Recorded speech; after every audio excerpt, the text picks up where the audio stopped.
Hey guys, what's up? Welcome back to another video, and today I will be doing an unboxing and quick test of the Gteng T901F. And now this is a little quad sent to me from GearBest in a rather large box for its size, I have to say. Now it's got an interesting fold-up window here, if you can see it up there. But actually, let me take it out of the box first. So we've got a manual that kind of just fell out here, so I'll take a look at that later. Slide this out, box back there. I'll put it facing that way, and as you can see from the box, it's a rather interesting design. So let's get that there. Let's take a look at the transmitter first. Packed in there very, very tightly. Kind of just smashed it to get it out. But first, before we get that, here we have a look at the spare props here. There's a little screwdriver, and one thing about these spare props, I'm actually going to take one out. I'm rather interested in these because if you don't know, for some micro builds, the Parrot propellers, the Parrot mini drone as they call it, the propellers are very long and they're great for efficiency and fast flying. But these ones look very similar to them in length, so I'm interested to try these out on my micro FPV build. They could be just the right prop that I was looking for, because the Hubsons and JJRC props are a little short. So let's take that off, and here we have our transmitter. And now this is a very funny looking transmitter. It's kind of got a matte black screen, but very, very funny. As you can see, it's a little top heavy with that screen there, but our sticks down here actually feel very nice.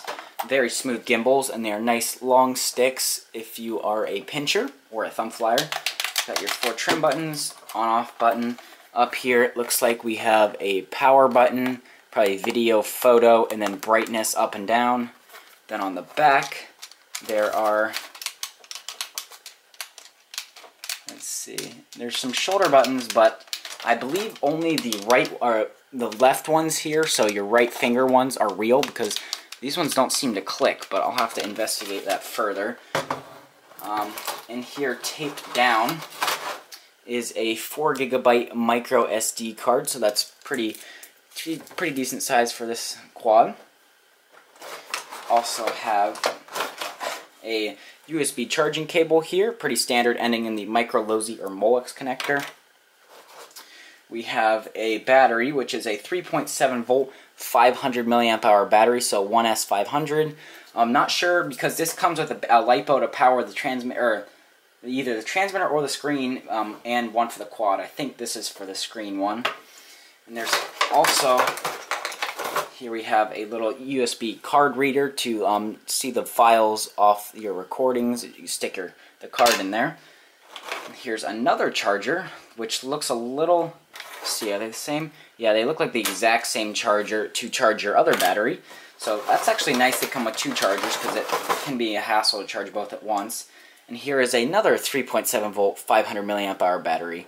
So same capacity, just a different size. So I'm assuming this one will go into the quad, but who knows. Lastly, let's get a look at the quad here. And now this is where it gets pretty cool. As you can see, this thing is just such a unique, interesting, new design. This is so awesome. And I think, actually, that's the back. This battery actually might be the square one that goes in there, because you can see it's it's a square in the middle, and then the arms coming out come straight out and then go on a right angle. So that's really cool. Just an awesome design, and it's a little bit bigger than your normal micro, so it can sport these very large props more easily. And your camera in there is non-adjustable, and it does have a slight downward angle, so that's a little disappointing. Looks like there's a battery hatch there. Let's get that open. Okay, let's try the thick battery, the square one first. Yep, that does seem to be the correct battery. However, it's pretty tight in there, not much room to put the cables in right now. So let me plug the battery in, just so we can just take a look at the lights quick. And I don't know, is there an on-off switch? I don't think there is an on-off switch. So here we, oops, I pulled the antenna out. So here we have the lights, and there are blue in the front and white in the back. However, They're in these little pods, and you can only see them from directly below, so kind of a fail on the LEDs, if you ask me. And down here you have your antenna. It's kind of tucked away in this little thing here, and these are probably for ventilation. That's pretty cool. Actually, yeah, that's definitely ventilation. As you fly forwards, there's little fins that suck in the air, so that's pretty cool. I'll test out, this is Wi-Fi FPV, not real FPV, so definitely need to be aware of that. But other than that, it looks very cool, and I'm really excited to try this one out. So now let's go to the first quick test. Stay tuned for the review later, and I'll test out this transmitter, get these batteries charged, and do a little test FPV. So let's go check that out.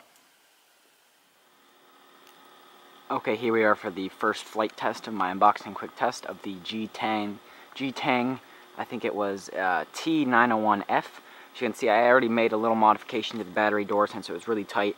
Just cut 2 little holes to let the battery cables come out, or else it wouldn't fit.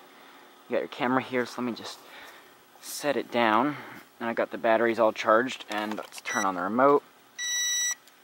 And then you have to hit this button here to turn your screen on. So now the screen is on. I don't know if you can see that, but I do have FPV.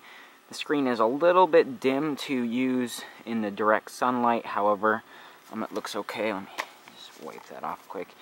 But I'm going to try and go the shade, I guess, but let me walk back here. I'll set the quad on the surface, and let's just take off here. Now I'm flying in low rates, and even though it's quite heavy, it does have a decent amount of power. It's got 8mm motors. Feels fairly locked into me. A little bit of wind, but it is offset. Make it drift in like that, as you can see. Check out the yaw, pitch. Good low rate, looks like. Go to mid rates. Quite a bit faster. Ooh, looks like it's a very aggressive, nice flyer. Because of the weight, it does spin out a little bit. Like it's a little bit sloppy on yaw. Go to high rates. Oop. Hold on 1 second. Okay, here we are again. Sorry about that. I had to fix something. Let's just start off here. Okay, now I'm in high rates. So let's check out the yaw. Bring it in closer. Pretty nice yaw here. Good pitch. Alright, let's go back to low rates. I'm going to try and fly FPV a little bit. And I did notice there was a, not very much lag at all, but I am getting some severe breakup about 20 feet away. So, and the camera is angled downwards, so it's a little hard, but let me try and start recording. Okay, the screen says I'm recording now, so let's just get a little bit of footage from that camera. The downward angle really kills the FPV though, it's pretty disappointing. It is leaning a little bit, like I need to recalibrate it, but I haven't recalibrated it out of the box yet, so that may be why. So just get some footage. Okay, stop that. The screen let me know that I stopped that. Okay, I think that was good enough. So there we go. That was my first quick test flight of the Gteng T901F. Let's see. Okay, those fins that I mentioned for cooling, that definitely did work. It's nice and cool there. Top's a little bit warm, but it's black and it's nice and sunny out. But overall, it flies pretty well. It looks awesome. I'll probably take these prop guards off. FPV seems to work okay, but you need to be going slow and close to you. There's not really any delay. However, the range and the breakup is bad once you get farther away. As you can see, hopefully, the screen there. There's not much delay, but the frame rate's not too high. So there we go. Overall, I do like it so far, but I can't conclude anything yet, so stay tuned for the full review, and I'll see you in the next video. Bye.